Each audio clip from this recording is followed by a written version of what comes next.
our panel, I have next to me Ann Foley, costume designer for Agents of S.H.I.E.L.D., Marvel Agents of S.H.I.E.L.D., Keirsten Ronning from SuperGirl, DC SuperGirl, and Alan Villanueva, costume concept artist, illustrator. I think I'm going to start. I just want to kind of introduce them and show their work. So we'll do that first, and then we'll get into some questions, and then I'll open it up after that to having you guys answer or ask any questions that you want to, that you're curious about. So let's start first. I think we have Ann. Let's show a reel. I'm going to show a reel for Ann first for the show.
Hello. Okay, so that was Marvel Agents of S.H.I.E.L.D. So what I want to do first is, before we move to Keirsten, I want to show a few images and have Ann kind of talk about them, and just to give you a little preview of that work, and then we'll continue. Hey guys, thanks so much for coming today.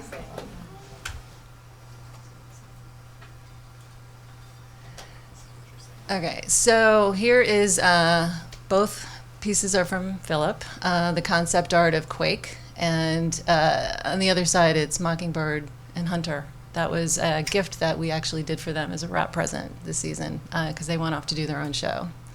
And let's see, then we've got That's Daisy, aka Quake, from last season. That's this season, and that's just showing the transition between the two.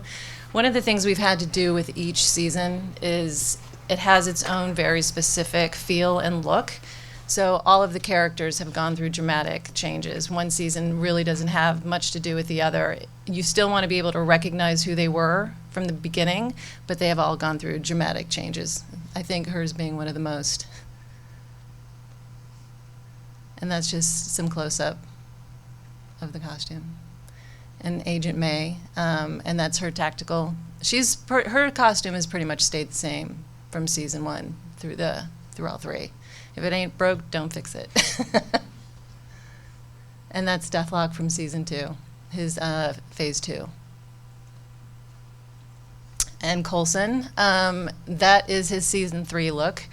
We took him out of his suits for season 3 and went into this, as we call it, his badass civilian look. And he also lost a hand at the end of last season. So that's what that glove on his left hand is all about. Marvel wanted us to give him something that would be similar to the eye patch from the Avenger. Oh God, his name just flew right out of my head. Nick Fury. Nick Fury. Thank you very much. I just failed the Marvel quiz. Exactly. So that was something we had Legacy build for us, and it's latex. It has designs in it, and it was cool. He didn't like wearing it, but it was great. And that's Mockingbird. She showed up season 2, and we had her with us for most of season 3. And that was her introduction in her famous Mockingbird pose. Undercover, and that's Lash. Obviously, you guys can see he's mostly makeup, and in the comics, we tried to, do a few things. Mainly, the big thing for me was the leather gauntlet on his wrist, and that was something I had to really push for with the EPs, because when you see Blair Underwood do the transition, they were concerned about how do we sell that, because he's obviously not wearing them in life. And, it's like you guys just have to take a little bit of a leap of faith with it, because it's important to the fans, which is something we'll talk about later. And that's Lorelei from season 1. And that's our team. That's just the gallery shot from season 2. Great.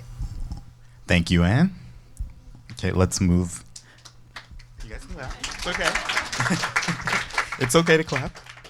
Okay, let's try to move here.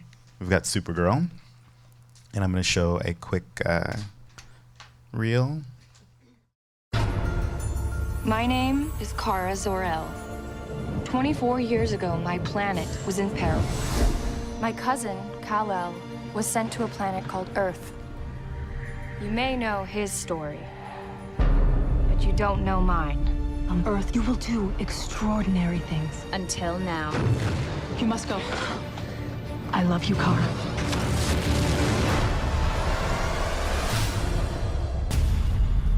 Flight 237 bound for Geneva is circling the city after an engine failure.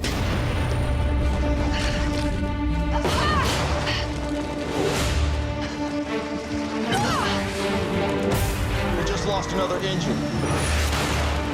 We're going down. Brace for impact.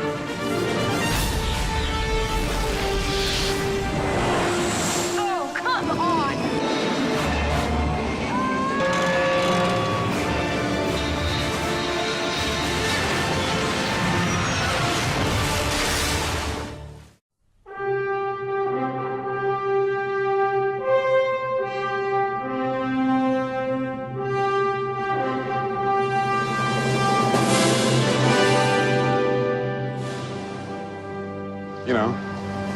Up and away.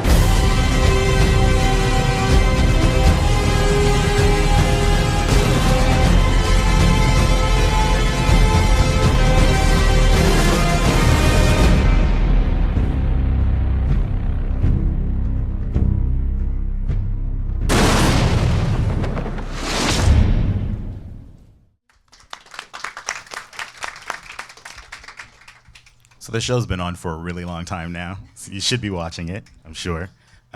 So we want to go through the images. Okay.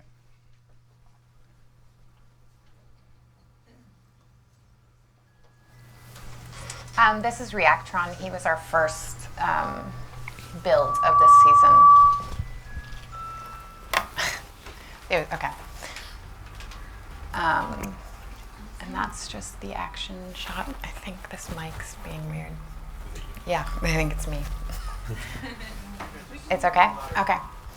And that's just, yeah, an action shot of that. Silver Banshee and Livewire, we actually did Livewire first, and then just recently they were in an episode together. And that's Master Jailer, really inventive name, but he was fun to build too, actually. And Maxima, she was a very quick character, but it's fun. So many of them are men, so it's fun to do some women as well. And Indigo turned out really good. I was really happy with her character. Red Tornado was supposed to be a robot. Nan was, he's a villain, but his build was easier. I mean, it's just kind of that his character's evil. And then the Flash did a crossover. I think that was last week, but I did not design the Flash.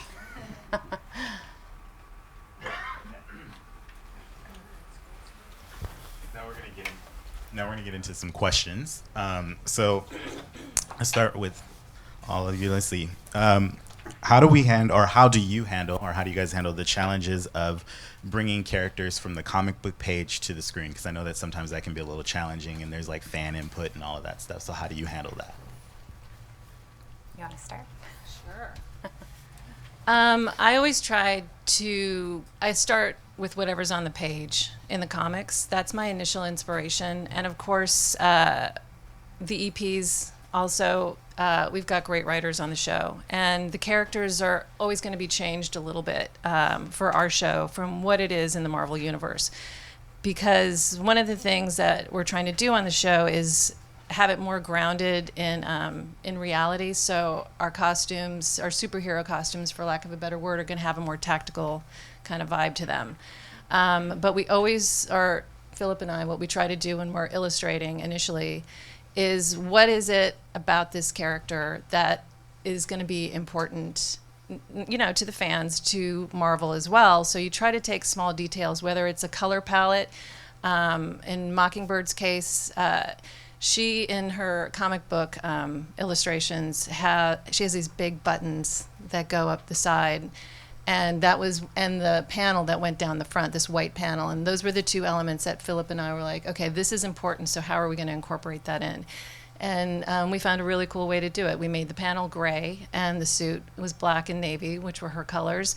And then instead of the big buttons, we put grommets on, you know, and webbing, and made it, you know, a little more tactical in nature. And the same with Quake. We felt that the Quake symbol from the comics was going to be really important, so we put that into the back of her costume, and it's just a little nod for the fans when they see it, and it's also on her gauntlet as well. So, and like I said with Lash, you try to like find that one thing that is gonna, you know, resonate with the audience and with the fans, and with Marvel as well. It's a collaborative effort. Everything has to be approved with the EPs and Joe Quesada, who's the Chief Creative Officer at Marvel. So that's initially our first step. We illustrate, go to Joe, and then we start making it. Yeah, it's, I mean, similar. We start with the script, and then also how the comic book character, Alan worked on almost all of my illustrations, and you know, how the comic book character is in the comic books, because we want fans to have some sort of piece that feels familiar. Usually, there's of course instances where the EPs say, you know what, do whatever you want. Don't stay true to the character at all, which I think is harder because it's almost too broad of a spectrum to narrow in on what that could be. But for me, I think you want fans to have some sort of familiarity with that character. And then you have to work with the actor, of course, right? Like what's going to look good on them, what's going to fit their build, and trying to use materials that you can manufacture quickly. That's the other key thing. Yeah.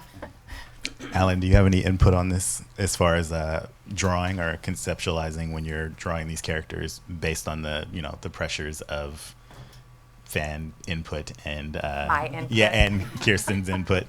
I know that I do. So yeah, they pretty much. Can you hear me? Okay. Okay. They pretty much said gave a lot of valuable information. But the main issue is always what's the spirit of this character. You kind of want to. There's some research sometimes that is very helpful for me, so I'll dig into archives of like really geeky websites and try to get as much information as I can about them.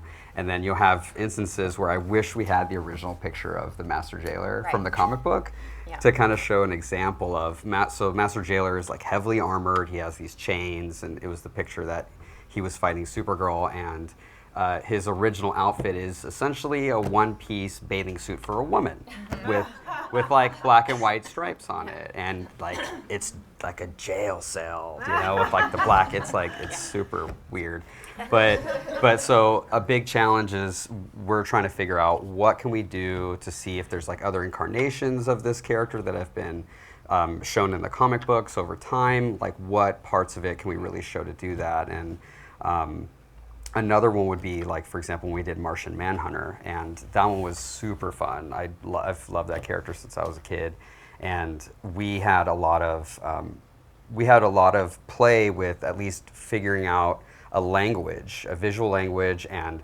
shapes and the silhouette and how we could build it, and that was important to stay true. That was, I felt, very, very, very important to stay true to the comic book character, because he's such an iconic character. A lot of people don't know he's one of the Justice League members. It's kind of a big deal. Why not? We're here, right?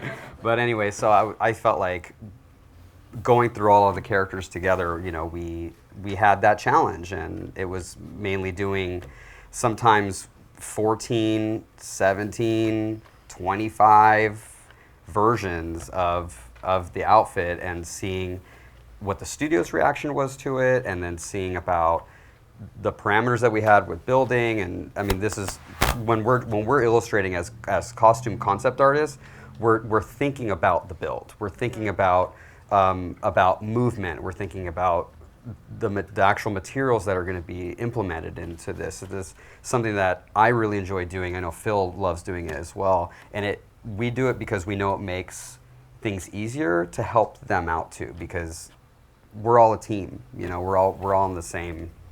We're all going to having the common goal. So that's super important. And I will say, I think a lot of the times, like, there are characters, like, it's like everyone's seen them. There's characters that you look at where you respond to them right away and you're like, that's awesome, and you know exactly how to translate the costume. And then there's other ones where you look at it and you're just like, that's just really silly. Like, it's the truth. It's just like, you're like the jailer. Like, how do you translate that? Or Mockingbird for us was just like, she has this really weird, she looks like a weird action 60s pirate or something, and you're just like, it's not going to work, so you have to translate it. And I think that ultimately, the one thing that's been really helpful, at least for us as costume, like in working in costume and being concept artists, is that we do pay attention to the details of the costume. And so we're able to help them a lot just by being able to translate things. Like, we're not drawing things that can't be made or can't work. It's a big part of the thought process. And I think that when we go back and forth, it's really helpful, because you're saying, like, what about this? What about that? And then there's times where I'll be working with Ann where I'll say, like, what about this? And then she'll say, well, try this. And then I'll run to the back, because, like, sometimes depending on time, and we're looking, like, we'll talk to the cutter fitter, Linda, and she'll be in the back, and I'll say, is this possible? And she'll say, yeah. And then I run back and draw some more. And so it's like it's a fun collaborative process. But translating them sometimes can be a little tricky. You have to use your head and kind of really, you're trying to give some part of the character and then also give something a little extra or something new to make it fun and interesting. Next question. So I noticed both DC and Marvel seem to have different approaches to translating the characters. Have you noticed this, and how does it affect your design process, if at all?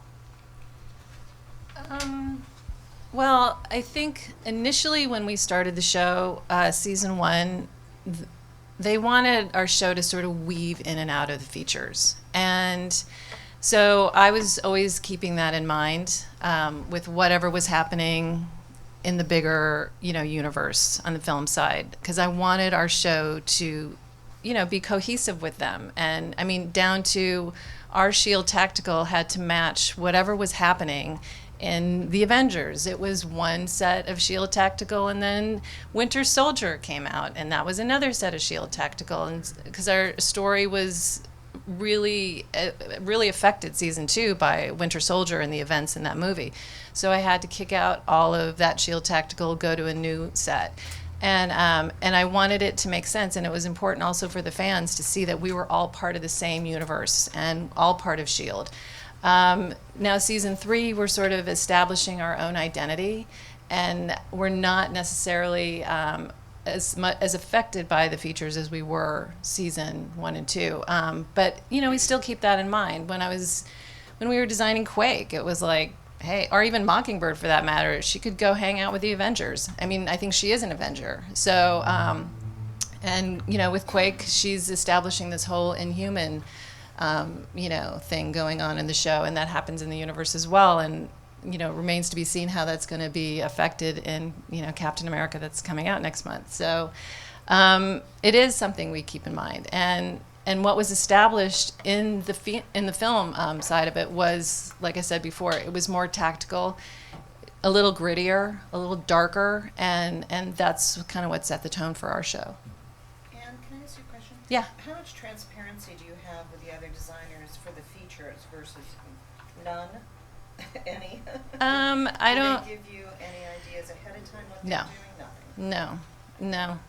I mean, I've talked to Judiana here and there, but it's usually after they've wrapped, and because I can't establish anything on my show that hasn't been seen in the films yet, so I sort of it's a little bit of a guessing game. Yeah. But you can see there is a common thread in the way all of the superheroes are designed in the features. Whether it's Judiana, whether it's Alex, there is a very similar aesthetic, and that's probably because of, the guys over there at Marvel who, the creative, Andy Park and Ryan Meyerding. Thank you. Yeah. We're like the opposite. We have no involvement with the feature side of things whatsoever. But and they really, DC's not involved with me at all, really. They kind of let me have free reign. They don't approve anything. But they're going to make some figurines of our characters, which is really fun. Yeah. So I went and talked to the people who make the figurines and that kind of thing. But really, they have no involvement. They want us to have a separate world. They want us to have a little bit of a separate fan. I think it's like for DC, they have all these different versions of their characters, over different worlds in their comic books. And so they really let us kind of do a little bit whatever. I mean, our EPs, of course, are involved, and they have, quite a bit of say over certain things, and want the show to have a certain look, and they want it to be true, kind of to nod to different things in the Superman world, right? Like we recently had a episode where SuperGirl loses the trust of the public, and I think it was Superman 3 where he loses the trust of the public, right? Where he's like, so we kind of had some nods to some things like that where we tried to do similar scenes, just kind of for fun, really. But yeah, we really don't cross over at all, which is, I mean, it's just a different approach, but. I have a question. Yeah. Since they're doing figurines of your exact designs, and those figurines would sell without your exact designs, were you able to get a percentage of that? No, you sign everything over. Wow. I know. They're doing that on my show. They're making dolls Are they? of all my designs. Oh, yeah. I don't get it. The question was if Powers is for Marvel, but so like again, we're designing them from scratch, right. and they're your designs. You should get a percentage of these dolls. Of all the merchandise. Yeah, but I guess I don't know. I mean, the one thing is they are the characters that already exist in their worlds, you know, and then we're just doing a spin on it, right? An already existing Right. character from the comics. Right. These, So they're we not didn't, like, ours. Yeah, They for are. sure, for sure. But this has been, this is an ongoing conversation that's been going on I know. forever, but yeah, we're work for hire. We are hired by the studio, and all of our work is owned by the studio, so. I just was For wondering, better or 'cause worse. I know two designers have, Sure. Spider-Man, but it's, Yeah. The question was, just so that you guys can hear back there, the question was whether or not if you're doing direct designs that get translated into toys, if the designer takes home a percentage of that, or if there's some kind of way to make that happen. And that's been like an ongoing conversation. Ultimately, the way that they approach it now is we are work for hire. So you're kind of like signed up to design and do things for them within their universe, and then marketing and merchandising is separate. There have been designers that have been able to do it, but it's always a unique situation. I think it's like case by case. So let's move to another question, which is how do you approach working with costume concept artists, illustrators, and explain your process? I call Phillip in a panic and say, "This is due tomorrow." Just kidding. Sort of.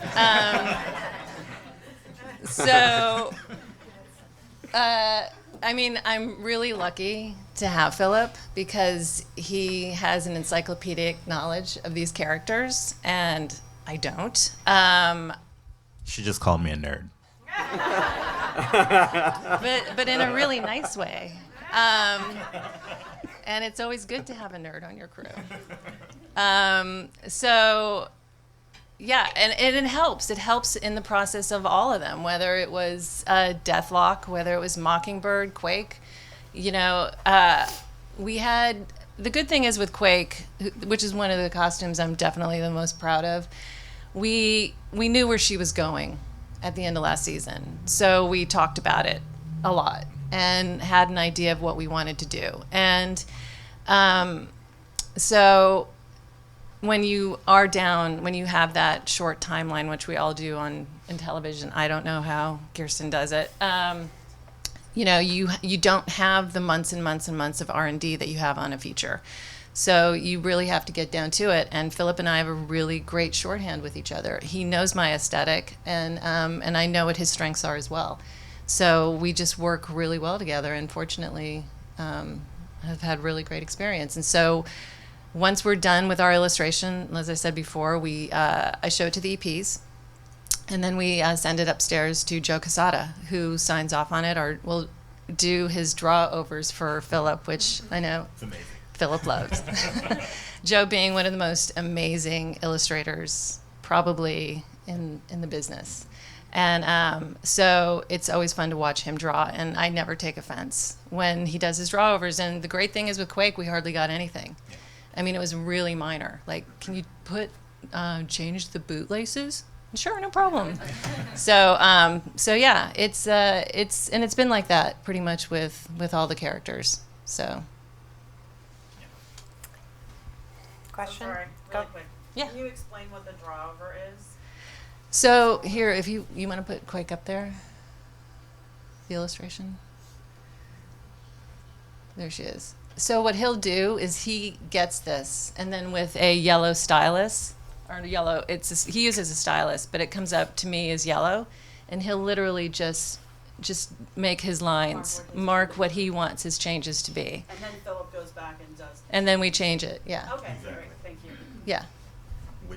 Which for me, just seeing that he drew that he drew over my drawing is awesome. So. Did your own interpretation of the drawing ever then you were? So I mean, it depends. Like, I mean, most of the time he'll just make changes. Sometimes he might add an idea or two, but it's like for the most part, he's kind of going in and saying like, oh, well, maybe like let's move this here or change this or do that, and it's just interesting because it's like pretty collaborative. It goes back and forth until that process stops, and then it immediately moves into being made. Like I work on both features and television, and television is so much faster. Like, it literally is, you think of the idea, you draw the idea, you get it approved, and then it's like starting to be made sometimes within the same day. Like, or the cutter fitter is already in the back looking at what you're drawing and then trying to figure out that. It's like a very fast process sometimes. Yeah, I mean, in this case, what I did was I kept her base costume in shop. And Kelly Gregson and Linda Arnold, who I was so lucky to have, Kelly, season 1 and beginning of season 2, and a little bit in 3, they made that. And then Legacy did the gauntlets and her utility belt. So we kept the base part in-house, and then they were doing that. So that part got a little challenging because, again, you're creating molded specialty costumes on a TV schedule and budget. So, I mean, usually, yeah, like we'll start a conversation and have some research, and then I'll often have research of just whether it's like stitch detail or a collar or certain things that I would like to see included. And sometimes they work and sometimes they don't, you know, but sometimes you need to see it all together to figure out if you like how certain ideas you've had, you know, and we'll do that in grayscale first before we add color details so that we can decide if we even like the silhouettes first. And then once we narrow in on what it is, we'll come up with a version to present to the EPs. And then sometimes they love it, and sometimes, and we don't have a person that comes back to do drawovers. I'll do drawovers because we've been working remotely, and so I'll do drawovers and then send him notes. But sometimes the EPs come back and want something wildly different, and you have to start from scratch, and all of that chips away at the timeline you have to build the costume, because you just don't get, you know, we often get, I don't know, at most maybe like 12 days before I have to have it on camera to illustrate and get it approved. And sometimes they don't approve right away, which is frustrating because, you know, you're just like eating away at your time to build something. And when we have, go ahead. I just want to interrupt really quick. So if you can just hear what she just said, that's 12 days, which oftentimes for when you see stuff like this, that's pretty amazing because it's like the time frame to conceptualize, think about a character, and then do the hard part, I think, is trying to translate and make sure that they don't look weird or they don't look cheesy, and you're doing all of that for a superhero costume. And it's just really difficult, you know, to do. So Yep. Go ahead. My question is I'm stunned that you're saying that it's 12 days before it goes on camera, because the development time of the, you know, muscle suits or for, like, you know, for the specialty houses to mold, I mean, that affects your design too. Absolutely. So how do you deal with that challenge? I'm so, like, stunned. You learn to punt, as Marlene Stewart used to say. Yeah, you have to get creative, and when we did a muscle suit for Deathlock last season, we couldn't do a custom muscle suit for him, so we used muscles that were from another movie, from a character that had a similar shape to J. August, and so you do those kind of shortcuts. Quake's gauntlets were not done, like, we didn't use a 3D printer. We couldn't do a custom mold for her gauntlets because we didn't have time. So we found existing parts in the shop at Legacy, and then we just sort of zhuzhed it together and painted it, made it look like metal. And the same thing with her utility belt, because that was for episode 1. And you get 10 days prep when you come back on episode 1, and that was one of 4 things. We had Quake, we had Fitz in Morocco, we had Coulson and his detachable arm, plus the glove, and then the entire cast, we changed their looks from last season, and we did that in 10 days. Compared to a feature where you've got, months, so. Like, I will say that, like, on the first Captain America, that first costume, that suit took like 6 months, and that was past the point where there was like concept art for it for like probably like a year prior to that. So just developing that costume and getting the fit right and the shapes and everything and the textures, and then picking out the fabrics and then the 3D printing and all that stuff, took about 6 months, that process. And so when you compare that and then you see that they're putting up on screen, they're putting up superheroes every week, or villains, or things that are like, it's like a full thing. It's a really hard task. They're doing it week after week after week after week. And then you have doubles. Yes, you always have a stunt double, at least. You're lucky to have two, and you sometimes can't deliver them both from the shop on the same day. So you're hoping that you have one day where you're shooting a portion without stunts, and you have to talk to the ADs and tell them, like, I need 2 more days for this to get the stunt one delivered. I need, because you have to let them know, like, what you're capable of putting out. Yeah. I do. It's like having to make sure, because sometimes it's just frankly not possible to deliver them both on that day, and you just adjust. You know going into it that you're gonna have a stunt double. It's always, without a doubt. Yep. So and that the stunt double is probably going to work within 1 to 2 days, if not the same day as your principal. And you hope and pray sometimes that can you just give me 1 more day on the stunt? And 1 day in our schedules is forever. It's great. Yeah. And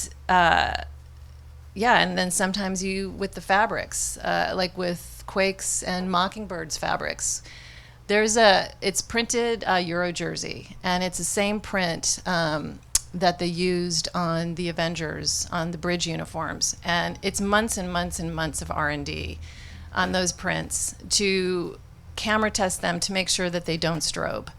And I didn't have that. So fortunately, being part of the same universe and again wanting to feel cohesive, I used that same print, and that was sort of my nod to the movies. And when I did try to change it for Quake, it was crazy. It was strobing. I probably did 30, 40 iterations of it, and all of them strobed except for the original one. So it's like, okay, don't have time for this. It's like you just got to do what you know is going to work. And plus, and the great thing with the Euro jersey is that it's a great 4-way stretch. So these guys can move in the costumes without a problem and do their stunts.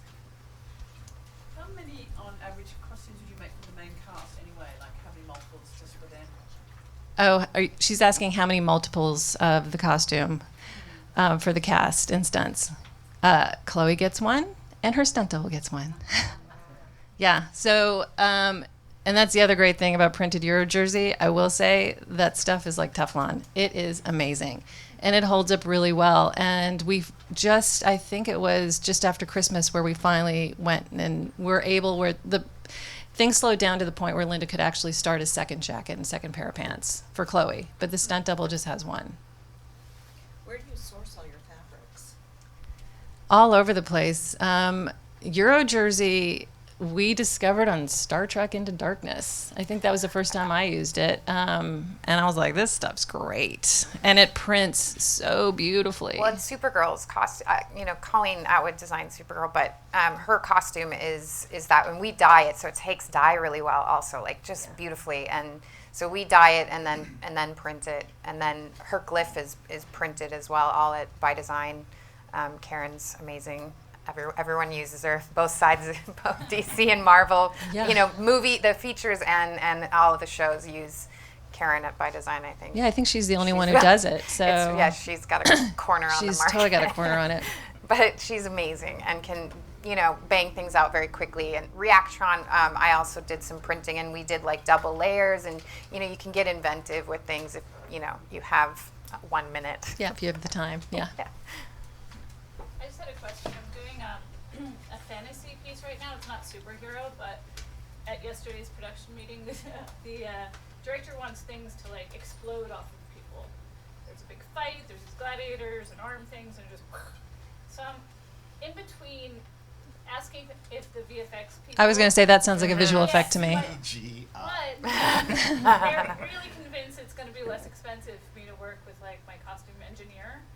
And I'm really scared it's going to be crazy. So it's kind of like me and the VFX guys. They're in Australia. We're like, well, do it? And they're like, the director's like, no. We don't want to do VFX. We want you to come up with. And that becomes an issue also about safety. You want to talk to anytime you have anything, whether it's a squib or anything that's exploding that has a charge, anything that has a charge that's coming off of your actor. And I'm sure everyone in this room has been through this at one point or another. you have to keep it away from their face. You know, shoulder right here, I would say at this point, I wouldn't go any higher than that. And even on my show where we have everyone's getting squibbed, everyone's getting, you know, something's blowing up on them at some point or another. At a certain point, it has to be a visual effect, just out of safety alone. Yeah. Because they're like, you know, it's always budget, and they're like, oh, we just want these things to, you know, he's gonna go pow, and everything's gonna go flying off, and you could do that, you're amazing. And I'm like, I'm scared.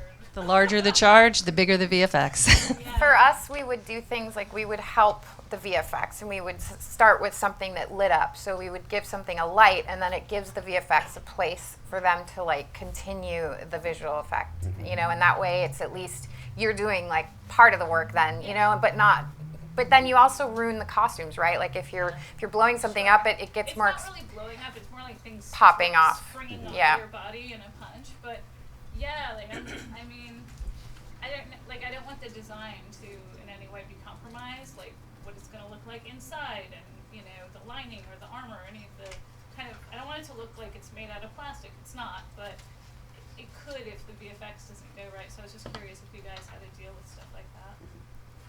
I want to say something real quick. Like, for example, on the Kryptonian guards that are fighting alongside Astra in the show, they had this, we ended up creating this whole like chest piece kind of harness thing that was asymmetrical, and we knew it had to have some kind of like an alien, I don't want to say an alien glyph, but some kind of like alien symbol that was eventually going to glow, and then when they're all in the air in the dark, you know, you have to be able to see them. So we actually went ahead and started implementing something that was going to be basically making it easier for VFX to be able to do something like that. Sometimes that's reality. You just have to be like, this is what's going to happen.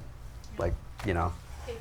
Yeah, I mean, when we, I think it was last season with Deathlock, when they wanted one of the characters shooting at him, and, you know, but they wanted the bullets pinging off of him. And we had one vest for him. So it's like, that's obviously going to be a VFX. So I can't help, you know, and we couldn't damage the costume either because we still had, you know, multiple episode arc to shoot with it. So. Question here. With the time frame that you have, if you have like a 12-day time frame to be able to get the costume together, how long are you allowed to work per day, or what's the time frame of the day? It's like a 55-hour day. Yeah, it's like we're not paid by the hour. Yeah, unfortunately, yes, we're not paid by the hour.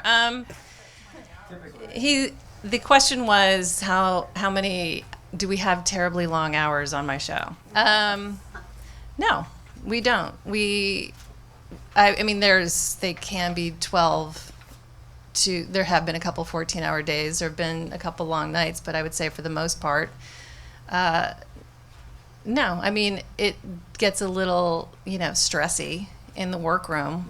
But one of the great things about working with Legacy is that they're a big enough shop where they can get it done, and they have gotten it done. So I'm not a big proponent of keeping everybody at the office until 10 o'clock at night. I don't want to be there either. I want to go home. I want to have a little bit of a life. So, yeah, it wasn't, I guess my crew could probably speak about this better than me, and a couple of them are here. But, yeah, I try to, like, keep it to a normal, not hideous day. Yes, I agree. Similar. Can I ask you a question going back to the special effects and squibbing and things, because you're using very specific fabrics that are then dyed. I would assume that a lot of that could be very dangerous, and they have to do the visual effects, because if you destroy the integrity of that fabric, if it's like a poly or, you know, with the charge, that must be something that you have to work with all the time as well. Yeah, I mean, we're not, the question was about, again, squibbing the superhero costumes, and they haven't done that to me on this show. We've only done it to Agent May, and her vest is leather. Her shirt that she wears underneath is printed Euro jersey, but the charge was on the vest itself. Right. We haven't done that to Quake, and we haven't done it to Deathlock either. And we don't squib much on our show either, just because most of our stuff is visual effects. So we really don't do a lot of squibbing. If we're doing squibbing, it's typically on our purchased clothing, and that's obviously much easier to deal with. But. Give it to you and then My question's for you. You work remotely. Mm-hmm. So when you're doing drawovers, do you have a computer? I mean, do you have some sort of... No, I use a Sharpie. It's very basic because it's quick. It's really quick for me, and I, that it's an easy way to translate. And if I feel like it's hard for me to get that point across, I'll try to find some sort of reference that is like, whether if it's like a stitch detail or something, I'll try to find some image. But often it's like, I need this back right away. There's no quick make this thing. So no. You draw, take a picture, and text or email She'll from just my text iPhone, it to me or email it to me. because it's quickest. When I'm, because you guys are able to work in the same room, and it certainly brings its own challenges. But I think it's good for communication purposes to like try and have to do that. It's imperative, because actually we never once were in the same room together for any of the outfits for the entire season. Oh my God. So, because I wondered if there was some thing that we were all missing, like you guys are just and I'm like with my phone and taking pictures and No, for I- magic and No. I can speak to this one because oftentimes, like for Ann, I've worked with her for so long. I've worked with her since I started, so I know we have a good working relationship, and I kind of know what she likes. But then for ours, I'll go and I'll be there, sometimes, and then sometimes I'm not there at all. I mean, for Quake, you were in New York. Yeah, I was in New York when we did Quake, so it was like I was working for Ann Phillips on the Madonna tour. So it was kind of one of those things where it was going back and forth and doing it. And I think that I would say now with technology, there's less. I don't have to always be there, or we don't always have to be there. Like I did a week of work for Ruth Carter where I had never met her in person. And I worked with her completely on my computer. So I had a program called Join Me, which allows me to share my screen. So she was at home, I was working. She could come and check in at her computer and look and see like, oh, change this, change that. And she could even draw or like send me notes. So between Skype and that and everything else, like you don't necessarily have to be there unless it's imperative. Like I like going to the office, but you don't. It's a different. Technology's made it a lot different. Yeah, I really actually personally like being there one-on-one. I think it's super. It's imperative for that kind of a process, especially the fact that you're collaborating. So if I do have the opportunity, I would definitely take it. But I actually was recovering from 2 surgeries, so I was doing the whole thing from my couch, just with my cast and everything. Yeah, I mean, it's great. we made it happen. It's great when Phil can be there, but he can't be there all the time. Like I might get him for one day at the office, and then the rest of it has to be done remotely. But even when I was assisting, that's kind of how we had to do it too. When I was doing Hansel and Gretel Witch Hunters with Marlene, we had 3 illustrators, 1 in England and 2 in LA, and we were doing it all via Skype. So and it worked. So I guess that's why it doesn't even faze me if Phil can't come into the office. Yeah. Thank you so much. Yeah. And you had a question. Yeah, I was just thinking, do you guys have like carte blanche as far as budget goes? How does that work into This is a good question. No. No. I mean, no. The question was, do we have carte blanche in our budgets? And this is television, ABC, Disney, Marvel. So no. So you have to get creative again, and you have to try to figure out shortcuts because we don't have the money that the features have, and we never will. So that's just the nature of television. But we've done it, and it hasn't been too terrible. Yeah, like sometimes I'll just say I don't need a back view because I don't have time for it, and so you just kind of make it up as you're building the costume, the back view, which obviously you have time to do we did on some characters, but you have time to do it on features, but we really just like, that's enough. I'll figure out the rest of it. And, because I can only have an illustrator for so many days per episode. I have to budget for that. And then we have to work within that. Like, can you do this character in 3 days? And you kind of just hope it works out. And and then sometimes it's like, for a stunt, you're not going to get 6 like you get on a movie. You're going to get 3. Or if there's a squib involved, you're going to get 4. So, you just have to figure out shortcuts. I have a question. As a designer on the show, do you create costumes all for the main characters or for everyone? Like for the military part, for example. Like all the military stuff? Oh, yeah. Is that pre-made or special for the show? Well, so the question was, do we design everything on the show from the civilian military to the superheroes? And yes. I mean, obviously I'm not designing military because we're just getting those costumes from Western or motion picture, wherever. But as far as all the civilian stuff, the superhero stuff, yeah, it's just me. Yep, all of it. You mentioned that to do this in 12 days you needed a great team. Can you mention some of the 705ers you have supporting you? So the question is getting stuff done in 12 days and like mentioning the 705 or the members that help bring the costumes to life. Yeah, I am so lucky. I have the best crew ever. And it takes a village, without a doubt. I could never pull this off without them. Karo Vartanian is my supervisor. I have 2 keys on the show. Keirsten Turner, who's in here. Stand up. And Whitney Gallitz, who's also in here. Stand up. She's my shopper. And I've got Kurt Blackwell running uniforms for me. Linda Arnold runs my workroom. Kelly Gregson has worked with us all 3 seasons here and there. Radford Polinsky on set. Gil Hernandez on set. And I think that's pretty much, and then we've got a million day players that come and go. Do we want to go through everyone? First season, I think we rotated through some people, but I was lucky to get Lee Bell for a while. She was a key. She worked on the pilot with me as well, and then she moved into assistant costume design. And then we had several shoppers, Lindsay Radsminski, Dina Carmi, and and then we'd have day players come in if there's heavier days. And on set, we had Lori Young and Rorik Rugsager, and several people come in. We overlap our schedule, as I'm sure you do too. So we double up and have a lot. It takes a lot of people to pull it off. Well, since we're kind of in the workroom, can you guys go through the process of like working with your cutter fitter or your seamstress, like to get the costume together and how that works? So for me, I'm on the Warner Brothers lot, so we use the Warner Brothers shop, and so I don't have a cutter fitter that's custom, that's dedicated to me.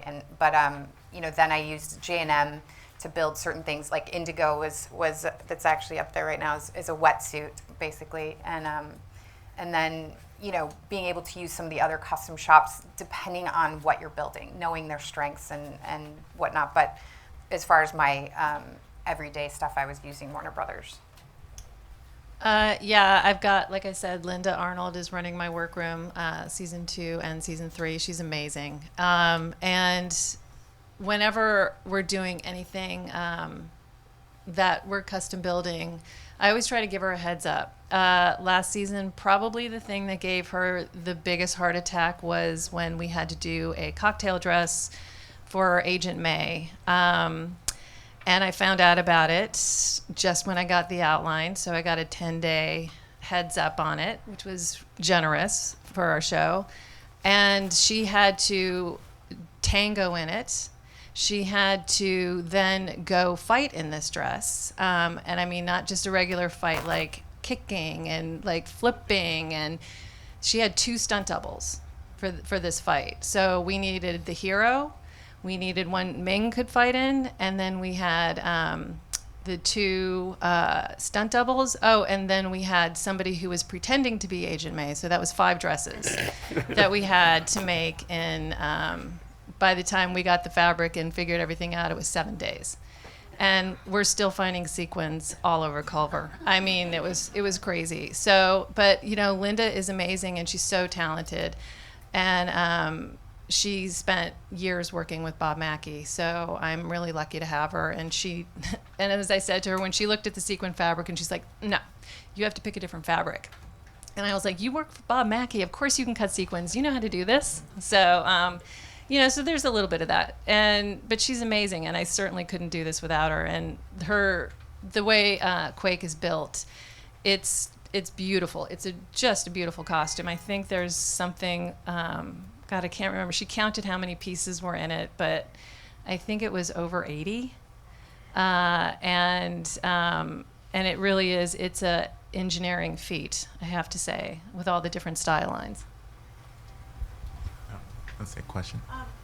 You both mentioned your 705 members. Do you both have an assistant designer working on your team? Question was mentioning 705 members and asking if there was a assistant costume designer on the team.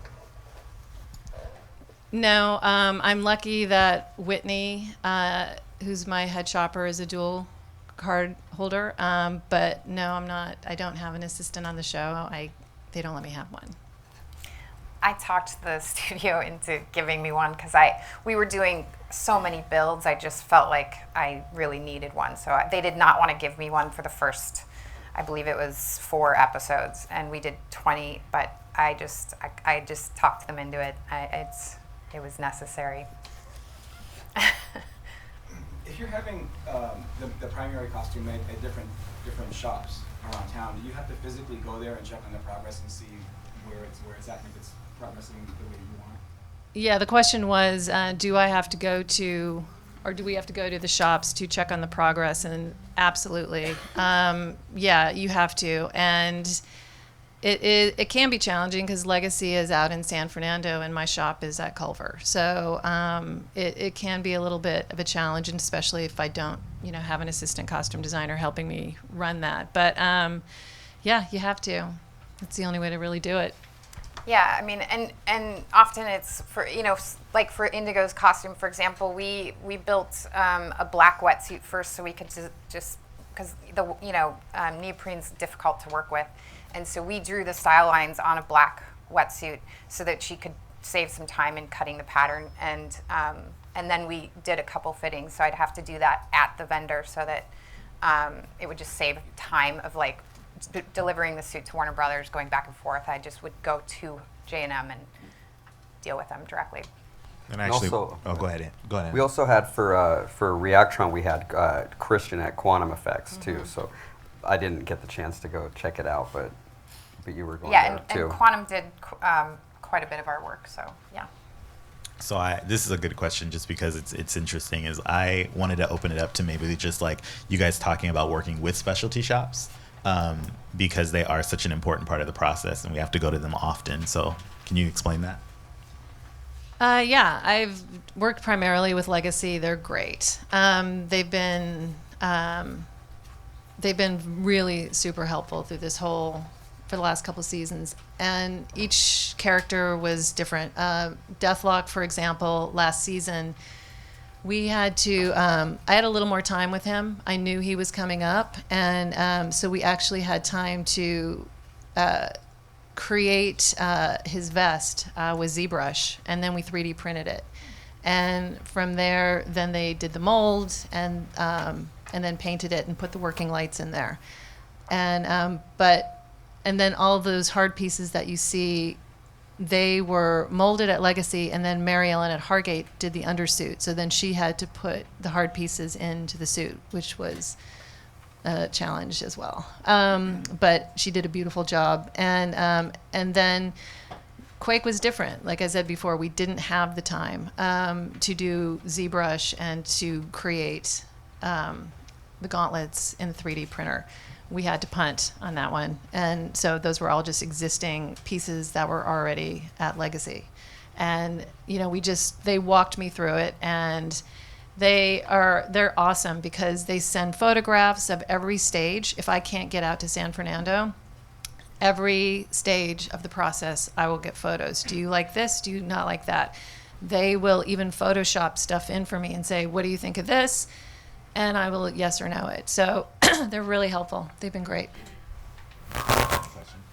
Yeah, I was working with Quantum quite a bit, but depending on the character, and sometimes we had stuff overlap so quickly, I'd have to go to different shops, depending on if people were busy and whatnot. But Keirsten at Quantum, I'd go with the illustration, and we'd try and come up with the plan of how we could achieve that And if it means like taking the undersuit and building that somewhere else so that they can focus on the molded pieces, and then going through the process of fitting them to the actor, and then, because helmets are really hard. I had to make a helmet for Reactron before we had the actor, and everyone's head is a different size.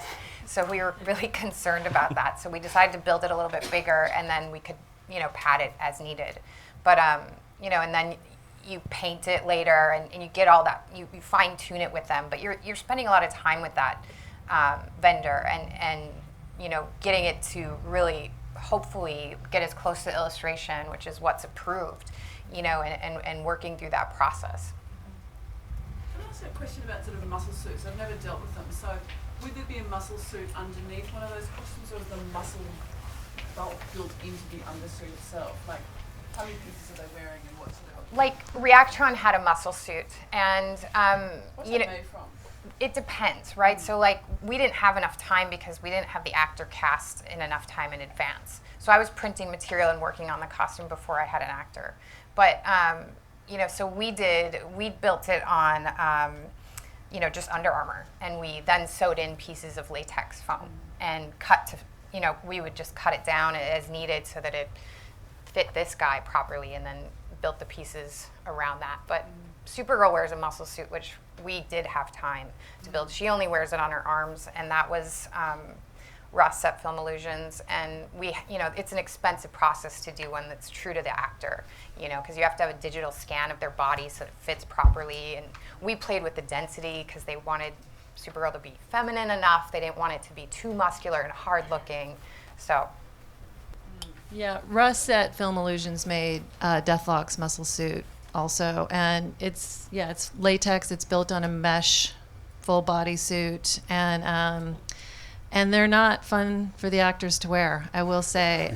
And I'm sure Tom Cummings, I see you back there, could probably tell stories also about actors having heat issues. Because there's so much latex covering their body, they will sweat and they will get overheated, and they don't realize it. They might feel fine, but all of a sudden it's like, I need to get out of this, I can't breathe. So you really have to pay attention, especially when they're doing stunts. That's one thing I will say my set crew is so good at, is just making sure that they're okay, that they're not getting overheated, because it happens before you know it. So you're not using cooling suits underneath that? Cooling suits? No. We've tried it, but when you've got that vest with those cold, wires like running close to their skin, and they're hot, it's another layer that makes them feel like they can't breathe. And everybody's different. Some people will like them, some won't. We used them on Star Trek Into Darkness on Zach Quinto when he was in his volcano suit, and he loved it. But when you're in the muscle suits and you're in these really tight superhero costumes, it's a different story, because everything's so tight to the body and so tight to the skin, so sometimes the cooling suits will work against you. Those cooling suits too can also add bulk, unneeded bulk that you can't have. So they have a low profile, but it's like depending on what they're like. I know, like, if you look at like Superman suit, right? Superman suit is a muscle suit, and then it's another thing stretched on top of that to show the definition of the muscles, like it's a painted suit, and then the blue part with the texture goes on top of that, so then you can see through to the muscles underneath, and then the muscle suit. So it's like wearing all of that and then trying to figure out how to keep that ventilated is also really difficult. It's a process. I feel like we used one on a character, Red Tornado. We were in the desert. It was really hot. We talked to the production about getting cooling tents, because that is obviously part of the process, is just making sure the actor's going to be okay. And we just found, we had the cooling shirts, but we just found, again, like it was too cumbersome to take on and off. We didn't like how it looked under the suit. The actor didn't think it was comfortable with all of his other layers. It just, it didn't work for us. But like when they're wearing I've used it in other projects when they're wearing a bigger thing where there's just no ventilation in there, and it can be a little looser. I think that's a better use of that, but it's hard. You have to judge it per character. Nice. In going with this, then, are the set costumes, are you having any safety cooling things like fans, or are the costumers then invited to work with the ADs to cool them every so many half hours or something? The question was, do my set costumers make sure that the actors are being taken care of properly and working with the ADs? Yeah, absolutely. And I actually have a conversation with the ADs, and I'm very clear with them and production and the producers. When Deathlock was working, it's like he can only work for this amount of time, and then he has to get out of the suit. And the vest is very easy to get out of. It has snaps on the shoulder, comes off really quickly, and then it zips right up the back. So we can get him right out of it within minutes. And also I make sure that the medic knows. It's like, he needs to be hydrated. Make sure that he's getting his electrolytes, I get a little motherly and overprotective because I've seen what can happen when they are uncomfortable and they want out of it immediately. So, and that is always a big concern when you're designing these costumes. You need to make sure that they can fight in them, they can do their stunts, that they're not uncomfortable, and it's not going to impede what they actually are there to do, which is act and, create this character. But my set costumers are really, they're great, and they know, and they can generally tell when someone's getting, uncomfortable. So also really important that they can go to the bathroom. Oh yeah, that's like the Supergirl suit. She has on so many layers. Like the cape is built onto a corset. She has a muscle suit. She has the body suit. She has a skirt. She has a belt. She has nylons. And just going to the bathroom, so like making sure you have hook and eyes or quick release to like. I mean, you think about it, like Martian Manhunter, like he has this whole vest piece, and like it's like you can't take all that off and go, So it's like you really have to think of all those things in the design. Do. And even on the features, I mean, it's important. I feel like that was a big conversation I saw in Batman versus Superman. Henry Cavill was talking about how he was so excited this time around. They figured out a way for him to be able to use the loo without a problem. Batman versus Godzilla. Do actors ever sabotage your costumes with too many not so helpful suggestions?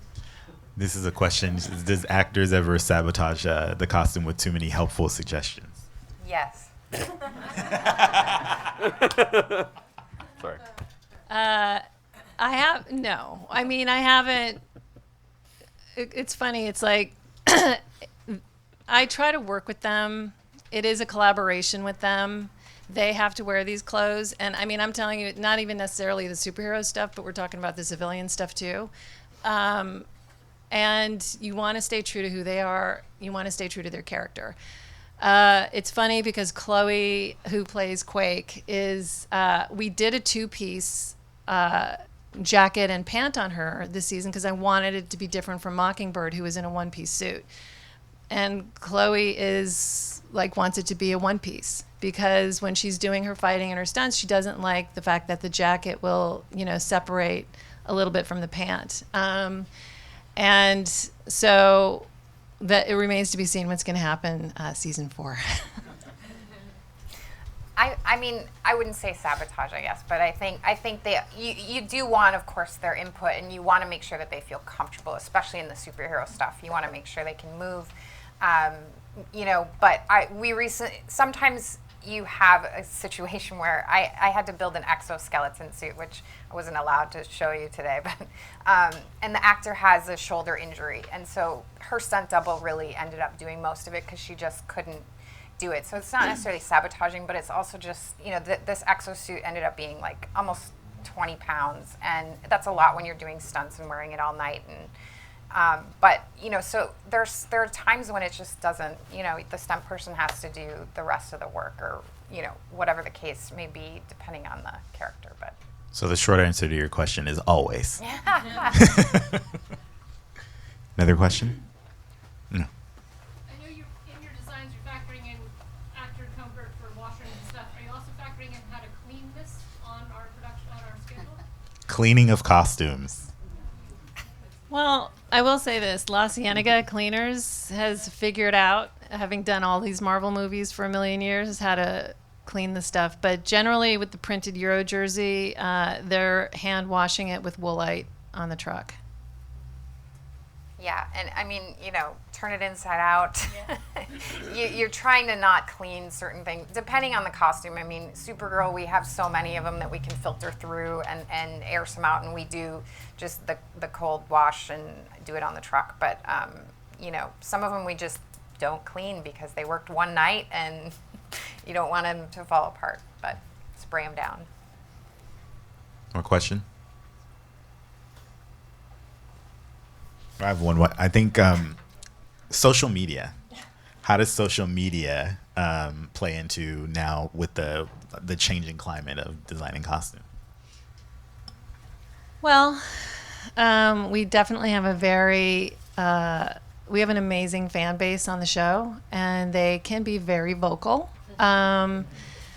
They, for the most part, have been amazing, and I love interacting with all of them on Instagram and on Twitter. But I mean, they've been great. They have, they've been very supportive of everything that we've done on the show, and we've just introduced somebody on Wednesday, so they've been very vocal about the latest specialty costume that we made for a character called Hive, who we just introduced.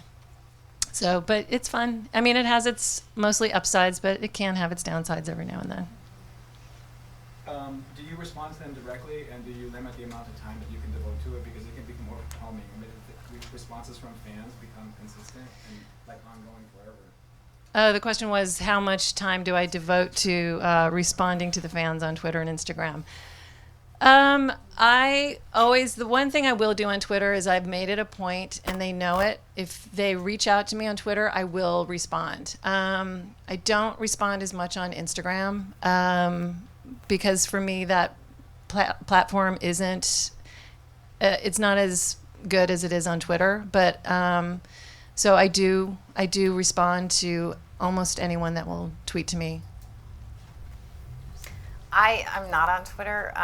The SuperGirl, they have someone in production that does an official Instagram account. I don't personally do the social media, but I've seen responses when there has been press releases about characters, and there's always good and bad, and I think that's, I don't know. It's hard to hear, but I think it's important to hear both sides of it.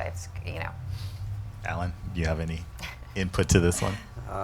No, I mean, on occasion I'll find the time to be able to post something. I usually wait about a week or so after the episode airs and put something on Instagram or Facebook or something like that. And usually the fan reaction's pretty positive. So I think it's a great way to expose things. Like, oftentimes too, people will miss an episode because we all have lives. We have stuff to do. So then they'll be like, oh, that's really cool. And actually, I've been told that some people actually got into the show because they had no idea when it was airing or something. I don't know, maybe they lived under a rock like me, but then it actually would expose them to it, and then they would actually start to watch the show, and then it would kind of snowball that way too. So there's definitely a lot of positive.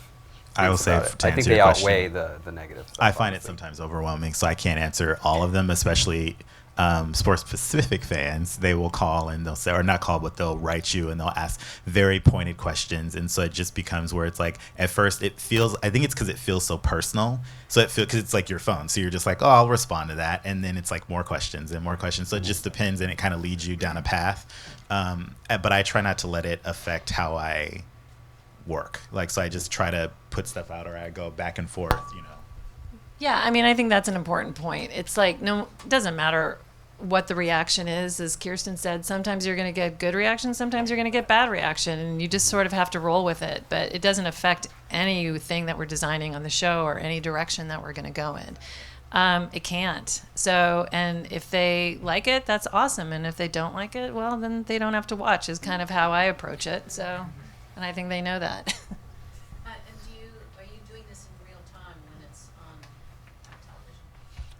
Question is if we're doing real-time tweeting or... Yeah, I live tweet with the cast every Tuesday night. Usually, definitely East Coast feed. I'll do it at Culver because they'll screen it in the post room. So I'll go in there and do it, and then I will also for the West Coast airing too. they find you on the show, not your own account? No, I have my own accounts. Yeah, she asked, do I have my own account or am I doing it through the show account? No, Agents of S.H.I.E.L.D. has its own Twitter and Instagram accounts, and I tweet through my own accounts. And they just somehow mic you all down? Yeah. Oh, yeah, that's the world of Twitter. They're Well, specifically for his question, I was talking more about, we both worked on the Madonna tour, so her fans are insane. They will go, they track her down, they want to know everything about her. So when I release my illustrations for that, then they're just like, oh, like I get questions that are like very like, you know, simple, like a question like how was this made or whatever, and then I get a question like, do you know her? Can I have her number? Like stuff like that, and you're just like, and it's to your own personal feed, so you kind of have to weed out the creepers. You have a hashtag. Like you're on your thing, you'll write a hashtag for Madonna, and then that's how they. Yeah, well, that's a whole nother, like the social media thing, that's a whole nother class, but yeah, it's all about hashtagging. And I'm learning to speak in hashtags. How much time do you budget for getting people dressed? So the question is, how much time is budgeted for getting people dressed? It depends on the costume. Deathlock took about 40 minutes to get dressed, and then the set costumers got it down, I think, to about 30. We had a character recently that was definitely 45 minutes. Like, we couldn't scrape any time off that at all. And, you know, Quake, she can get dressed in like 15 minutes. She's got it down now. Yeah, it depends on the character. I mean, some of our characters were, you know, like this one, Silver Banshee, is basically in civilian clothes. It's just that it's, you know, designed, but, you know, and then if there's prosthetics, obviously that's more time, but I would say, yeah, like around a half hour, and then you just communicating that with everyone, but yeah. And I think we are out of time, so thank you guys very much. And thank you to the panelists. Thank you to Ann, Keirsten, and Alan.